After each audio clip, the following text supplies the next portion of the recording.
ఒక్కసారి కొమ్మూరి గోల్డ్ కి కాల్ చేయండి. తాకట్లో ఉన్న మీ బంగారాన్ని విడిపించి మార్కెట్ ప్రైస్ కి వాళ్ళు కొనుక్కుని మిగతా డబ్బులు మీకు ఇచ్చేస్తారు. ఇప్పుడు మీరు ఎప్పటి నుంచో ఎదురు చూస్తూ ఎన్నో రోజుల నుంచి కేసీఆర్ గారి పలుకు వినాలి, కేసీఆర్ గారిని చూడాలి అని ఎర్ర టెండ కూడా వదిలిపెట్టి వచ్చిన మీ ఈ అవకాశం తీసుకున్న మా గౌరవ ముఖ్యమంత్రి వర్యులు, మాజీ ముఖ్యమంత్రి వర్యులు, తెలంగాణ వ్యవస్థాపకులు, తెలంగాణ రాష్ట్ర సాధకుడు ఇలా కల్వకుంట్ల చంద్రశేఖరరావు గారిని వారి సందేశం వచ్చిందిగా కోరుతున్నాను.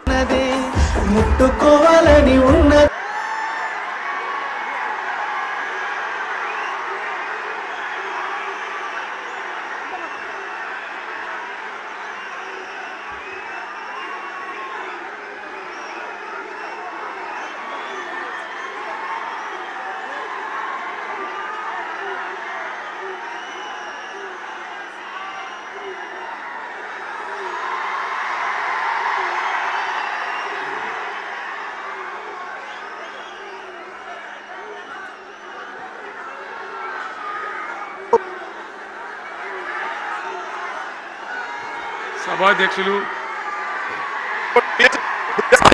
జగిత్యాల జిల్లా బీఆర్ఎస్ అధ్యక్షులు గౌరవనీయులు విద్యాసాగర్ రావు గారు,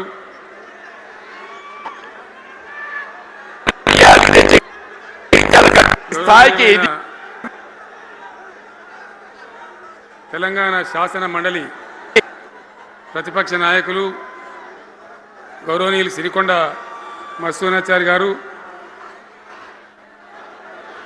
శాసన మండలి సభ్యులు ఎల్ రమణ గారు, దేశపతి శ్రీనివాస్ గారు,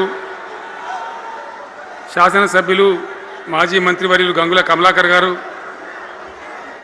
కోరుట్ల ఎమ్మెల్యే డాక్టర్ సంజయ్ గారు, హుజురాబాద్ ఎమ్మెల్యే పాడి కౌశిక్ రెడ్డి గారు, జనగామ ఎమ్మెల్యే గౌరవనీయులు పల్లా రాజేశ్వరరెడ్డి గారు, ఇదే ప్రాంతానికి చెందిన మరో మాజీ మంత్రివర్యులు గౌరవనీయులు కొప్పుల ఈశ్వర్ గారు, పేర్లు చాలా ఉన్నాయి, తెల్లారితో చదవానంటే. వేదికను అలంకరించిన మాజీ ప్రజాప్రతినిధులు, మాజీ జడ్పీ చైర్మన్లు, స్థానిక సంస్థల ప్రజాప్రతినిధులు, అందరికీ నా నమస్కారం. ఇదే జగిత్యాలకు సంబంధించినటువంటి అలిశెట్టి ప్రభాకర్ అని ఒక కవి ఉండేవాడు. ఆయన ఒక మాట చెప్పిండు, చీకట్లో జడుసుకుంటే ఒక చెట్టే నీ చుట్టూరా అరణ్యమై భయపెడుతుంది, గుండె అంటూ కలిగి ఉంటే గుండె ధైర్యం ఉంటే నీ వెంట అదే పెద్ద సైన్యమై నిలుస్తుంది అని చెప్పిండు ఆయన. ఇలా నా కళ్ళ ముందున్నటువంటి మీరు, మీతో రెండింతలు బయట రోడ్ల మీద ఉన్నటువంటి అశేషమైనటువంటి జీవన్ రెడ్డి గారి అభిమానులు, మీ అందరి ఆశీర్వాదంతో ఈరోజు జీవన్ రెడ్డి గారి చేరిక కరెక్ట్గా ఆయన గుండె ధైర్యం ఉన్నాడు కాబట్టి, ఉన్నట్టు నికాలస్గా మాట్లాడతాడు కాబట్టి ఇలా ఆయన నిర్ణయం తీసుకొని ఇంత పెద్ద సైన్యాన్ని తీసుకొని తెలంగాణ రాష్ట్ర భవిష్యత్ ప్రయోజనాల కోసం ఆయన బీఆర్ఎస్లో చేరిన విషయం మీ అందరికీ తెలుసు.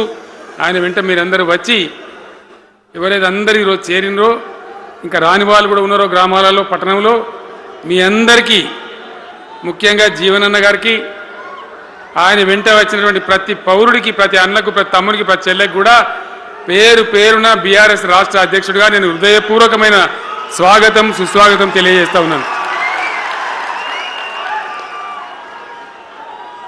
జీవన్ రెడ్డి గారి గురించి నేను ఎక్కువ చెప్తే మాది మేమేదో డబ్బా కొట్టుకున్నట్టు అవుతుంది.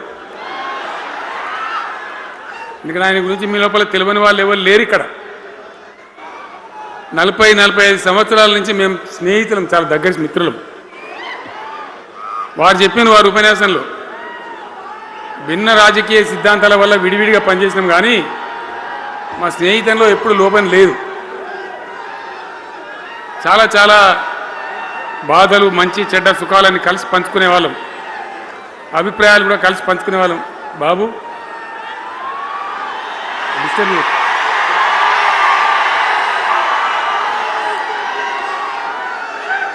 మంది లొల్లి పెట్టడం కూడా కాదులే వారు.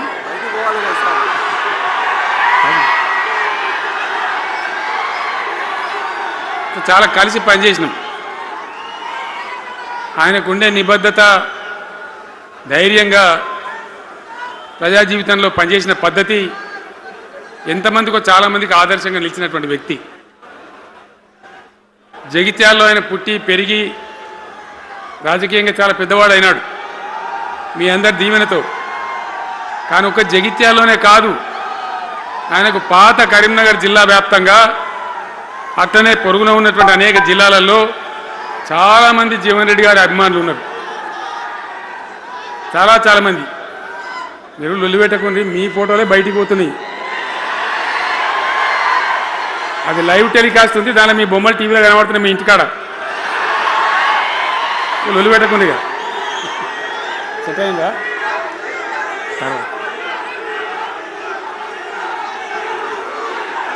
సో అట్లా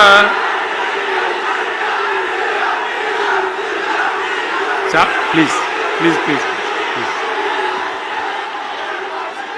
చాలా విషయాలలో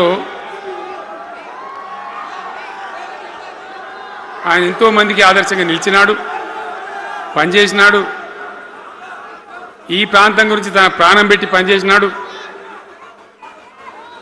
ఆయన మంత్రిగా ఉన్నా, ఇంకో హోదాలో ఉన్నా, ఎమ్మెల్యేగా ఉన్నా, ప్రతిపక్షంలో ఉన్నా తన ఏరియా అభివృద్ధిని ఏనాడు కూడా ఆయన విస్మరించలేదు. లేకపోతే అన్ని పర్యాయాలు మీరు ఎందుకు గెలిపించారు, ఎందుకంత గుండెల్లో పెట్టుకున్నారు? నేను ముఖ్యమంత్రి అయినా వారు ప్రజాప్రతినిధిగా కరీంనగర్లో జరిగినటువంటి సభకు వచ్చింది. అందరూ మాట్లాడిన చాలామంది, తను మాట్లాడుతూ ఒకటే మాట కోరిండు. అయ్యాక బోర్నపల్లి అనే కాడ గోదావరి మీద ఒక బ్రిడ్జ్ అవసరం మాకు, అది కంపల్సరీ కావాలి అంటే నేను ఇక హోదాలు బిదాలని మర్చిపోయి ఏంది జీవన్న మళ్ళీ చెప్పండి అని చెప్పిండు ఆయన. వెంటనే అక్కడి నుంచి ఆదేశాలు ఇచ్చి 70-80 కోట్ల రూపాయలు మంజూరు చేసి ఆ బ్రిడ్జి అప్పుడు కట్టించినాం. తన యొక్క నియోజకవర్గం పట్ల, తన ఏరియా పట్ల, తన పరిసర ప్రాంతాల ప్రజల పట్ల ఆయన కనపరిచిన ప్రేమ అదంతా కూడా చాలా అద్భుతం. అందుకే ఆయనకు అంత మంచి పేరు కూడా ఉంది. అది నాకంటే మీకు అందరికి బాగా తెలుసు. ఈ మధ్య వీళ్ళందరూ తయారైంది కదా, ఎవరు అంటే సర్వేలు చేసి ఇస్తారు. జీవన్ రెడ్డి గారు బీఆర్ఎస్లో చేరితే ఎట్లా ఉంటుంది ఏం కథ అని ఒక 2-3 వచ్చి సర్వేలు చేసింది. మీ నియోజకవర్గం కాదు, మీ నియోజకవర్గంలో ఆడం బాంబే పేలిపోయింది, దానిలో మాటనే లేదు. అసలు జగిత్యాల నియోజకవర్గం గురించి చర్చ లేదు. కానీ వాళ్ళు ఏం చెప్పినా సర్వే వాళ్ళు పక్కనున్న సొప్పదండి కావచ్చు, ధర్మపురి కావచ్చు, మేరిట్ల కొట్టుపల్లి కావచ్చు, ఇంకా చాలా కాన్స్టిట్యున్సీలు కావచ్చు, చాలా ప్రభావం ఉంటుంది జీవన్ రెడ్డి గారిది. ఒక అద్భుతమైనటువంటి దీంతో రాజకీయమైన ఇది వస్తుందని చెప్పి వాళ్ళు సర్వే చేసి చెప్పినారు. అది జీవన్ రెడ్డి గారికి ఉన్నటువంటి విశిష్టత. ఒక నియోజకవర్గానికో 10 మందికో కాకుండా తనకు ఏ హోదా లభించినా, ఏ హోదాలో పనిచేసినా చాలా బ్రహ్మాండంగా ఆయన ఇక్కడ ప్రాంతం కోసం తపన పడ్డాడు. ఒక ఉదాహరణ మీకు కనపడుతుంది. పేరు ప్రతిష్ట లేని వ్యక్తులు గ్రాడ్యుయేట్స్ కాన్స్టిట్యున్సీలో ఎమ్మెల్సీగా నిలబడితే గెలవరు. ఆయన శాసనసభ్యునిగా ఇక్కడ ఓటమి చెందినా ఇమ్మీడియట్గా మళ్ళీ ఎమ్మెల్సీగా పోటీ చేస్తే ఇక్కడ ఉండబడే విజ్ఞులందరూ కూడా బ్రహ్మాండంగా గెలిపించాను. ఎందుకు వాళ్ళు ఎందుకు అంటున్నా? అట్లా కాదు కదా, ఇక్కడ నేను మొత్తుకుంటున్నా, అక్కడ నువ్వు మొత్తుకుంటున్నావు, అర్థమవుతుందా?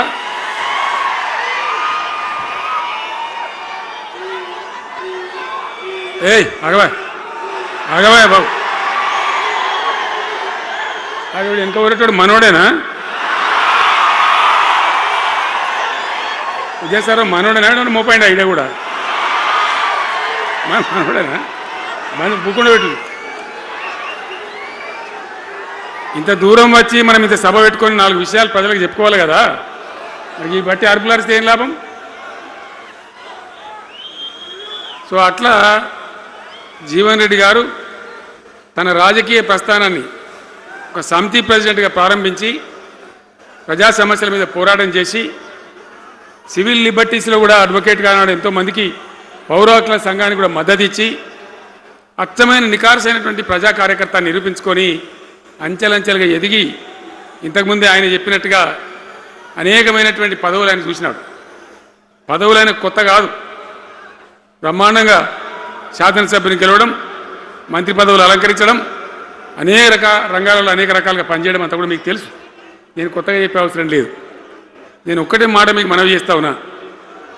జీవన్ రెడ్డి గారు నేను మొన్న కలిసినప్పుడు ఒక మాట అనుకున్నాం. మేము ఎట్లా ముందుకు పనిచేద్దాం ఏంది, మేము ఇద్దరు మూలకోలం అనుకొని ఒక కుటుంబంలో అన్నదమ్ములాగా పనిచేద్దామని చెప్పిన నేను. ఇంత ప్రేమగా అంటే మనం కుటుంబంలాగా ఈ పార్టీకి బ్రహ్మాండమైన ఒక పిల్లర్స్ లాగా పనిచేసి ముందుకు తీసుకొని పోదామని చెప్పి నేను చెప్పడం జరిగింది. ఈరోజు పార్టీలో వారు చేరిన వెంటనే చాలా బ్రహ్మాండమైనటువంటి మనకు ఒక ఊపు వస్తూ ఉంది. నేను జీవన్ రెడ్డి గారిని కోరుతా ఉన్నా, జగిత్యాల మందం కాదు, జగిత్యాల జిల్లా కాదు, పాత కరీంనగర్ జిల్లా కాదు, మీరు ఆదిలాబాద్ చూడాలి, నిజామాబాద్ చూడాలి, పరిసర జిల్లాలు చూడాలి. పార్టీ ప్రధాన కార్యదర్శిగా ఈ నిమిషం నుంచి నేను అపాయింట్ చేసుకుంటా ఉన్నాను. బ్రహ్మాండంగా ఈ ప్రాంతం అంతా కూడా మీ సేవలు అవసరం ఉన్నాయి పార్టీకి. అదే కాదు, 600 ఏది ఏమైనా ఏమవుతుంది, 100% మళ్ళా బీఆర్ఎస్ గవర్నమెంట్ వస్తుంది. వస్తుందా? వస్తుందంటులు చేయలేవట్టుంది. ఒకసారి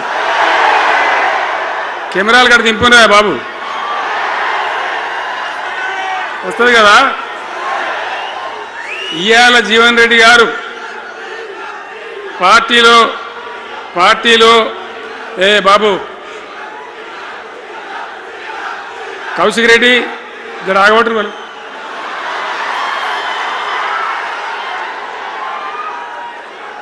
పార్టీలో పనిచేసి పార్టీ కోసం సేవ చేయడమే కాదు, రేపు భవిష్యత్తులో బీఆర్ఎస్ గవర్నమెంట్ ఏర్పడిన తర్వాత కూడా బ్రహ్మాండమైన పదవిలో ఆయన అద్భుతమైన సేవలు మీ జిల్లా మొత్తానికి అందించబోతాడు. తెలంగాణ రాష్ట్రానికే ఆయన సేవలు అందించబోతాడు. ఇది నా మాట, కేసీఆర్ మాట అని నేను జగిత్యాల గడ్డ మీద చెప్తా ఉన్నా. నేను ఎక్కడన్నా మాట ఇచ్చినంటే తప్పలే. కాబట్టి జీవన్ రెడ్డి గారిని మీరు జగిత్యాల మందం మీరు యుద్ధం చేయాలి. యుద్ధం చేసేదానికి ఆయన ముఖాబిలా మనిషే లేడీడా, మీరు సరిపోతారు. ఆయన నాకు అప్పచెప్పాల బయట పనిచేయడానికి. కరెక్టే కదా? అట్లే చేద్దామా? అట్లే ముందుకోదామా? జగిత్యాల యుద్ధం మీ వంతు, తెలంగాణ యుద్ధం మా వంతు. ఓకే కదా?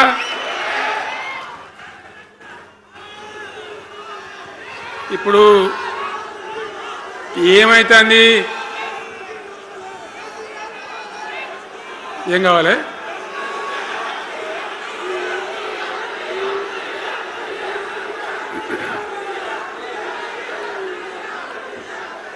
గింతే మనది మనం అనుకొని పోదాము. మరిగా బంద్ చేయండి బాబు, మీరు ముద్దుమంతులకు చెప్పండి వాళ్ళకు.